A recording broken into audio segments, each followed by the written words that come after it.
My balls fall to the ground. Sometimes I trip, sometimes I fall. Welcome back everyone, it's Thor, and this is my current build that I've been playing for a while ever since the thunderclap. Got the dreaded news about getting shut down.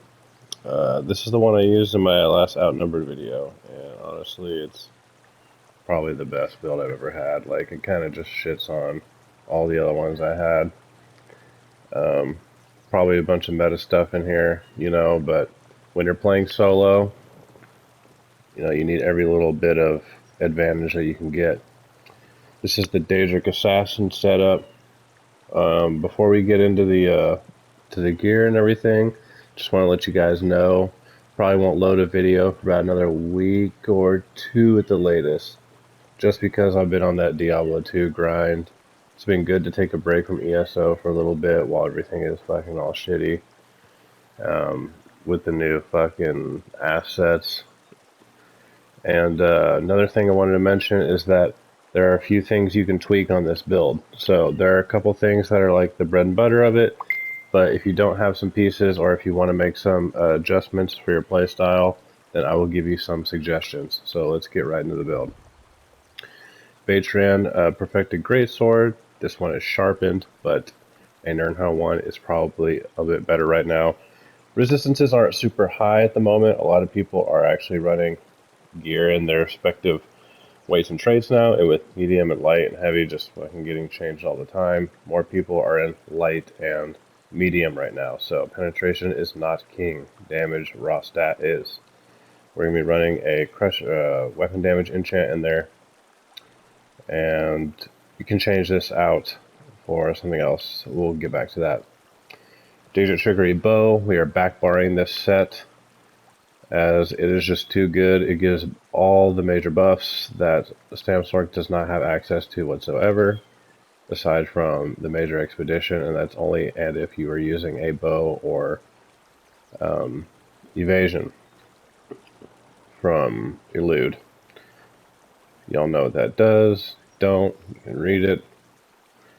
We're also going to be running brutality poisons. Now, these ones also reduce the resistance by 1320 for 7 seconds, but honestly, you can make these poisons last, I think, 5.5 seconds for the minor brutality bonus, and depending if you're playing in a group or not, if someone else is giving you, like a DK giving you stomp for minor brutality, it's different. But for solo, getting that 10% extra weapon damage for 5 seconds if you use the other version is just huge, because it actually buffs your tooltip stats. So you're getting a 10% raw damage increase on top of, your enchant on your other weapon. And it's going to boost your healing if nothing else. So even if you proc it and there's no one around, you still get a fat healing boost. Alright, we're going to be running One Piece Magma Incarnate for the stam and mag recovery. This is a 2 heavy, 5 medium build, 4 impen, 3 well fitted. Or, my bad.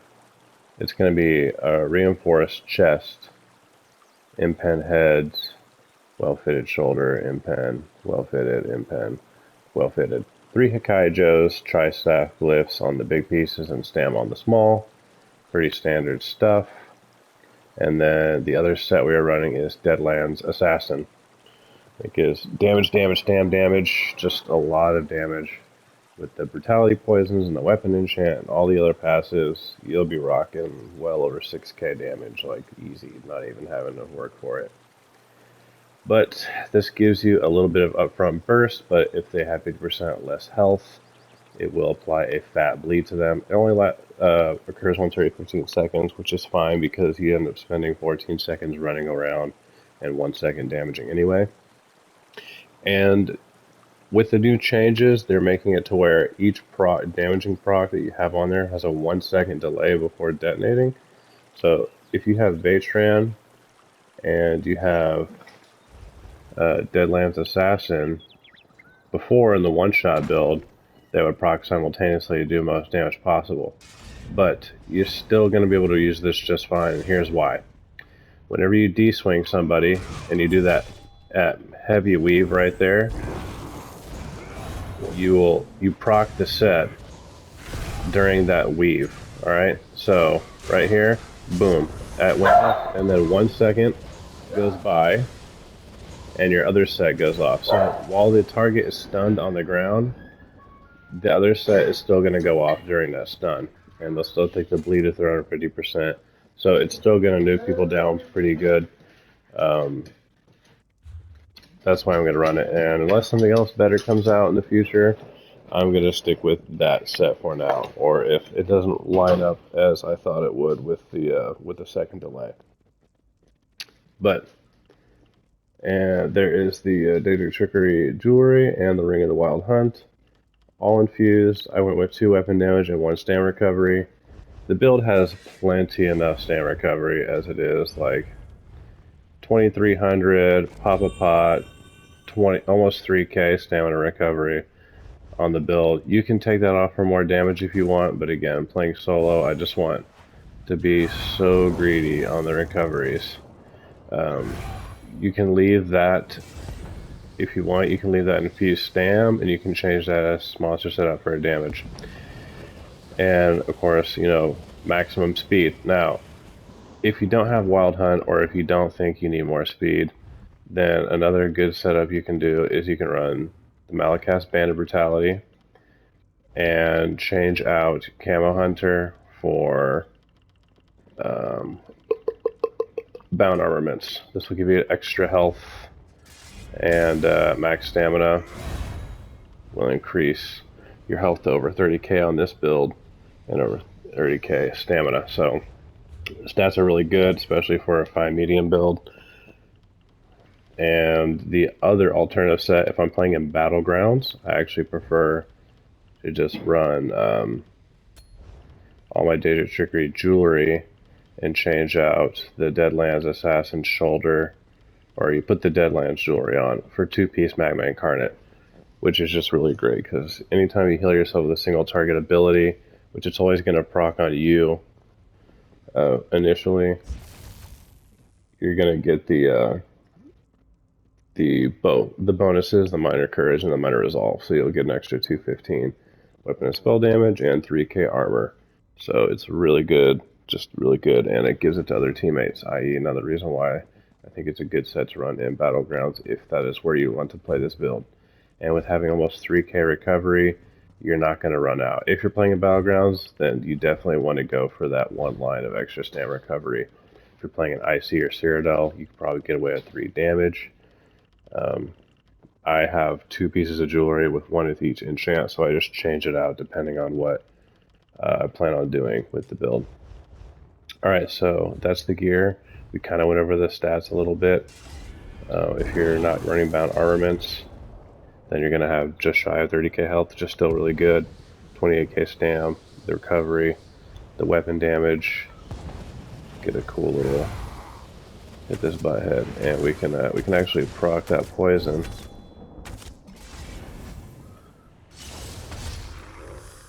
That was 6600 real quick. See if we can get the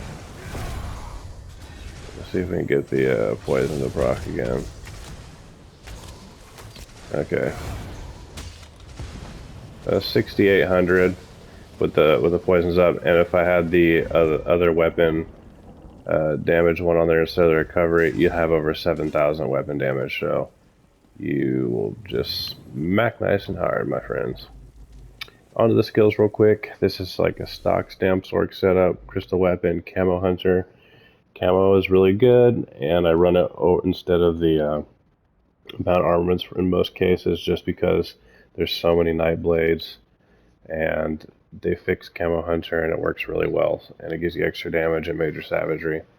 Rally for the burst heal, D-Swing, Execute, Dawnbreaker, Atronach, Hurricane, Shuffle, Resolving Vigor, Streak, No Ball Lightning, and Dark Deal. Streak is just overall better in my opinion right now, because 1 projectile a second is just not cutting it. Major Evasion is super necessary with Dark Convergences and other AoEs.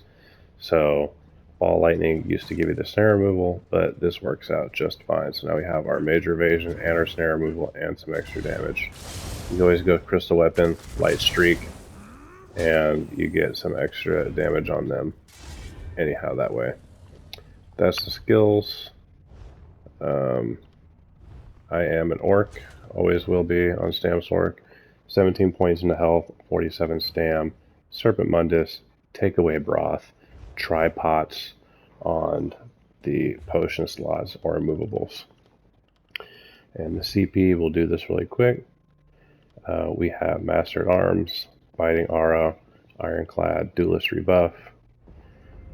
And the red tree we have Celerity, Refreshing Stride, Relentlessness, and Boundless Vitality.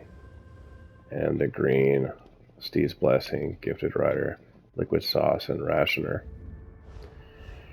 Alright, if you guys have any questions about the build, feel free to leave it down in the comment section. I am going to get back onto some Diablo, and I hope you guys enjoy the build. Thanks for watching. Thor out.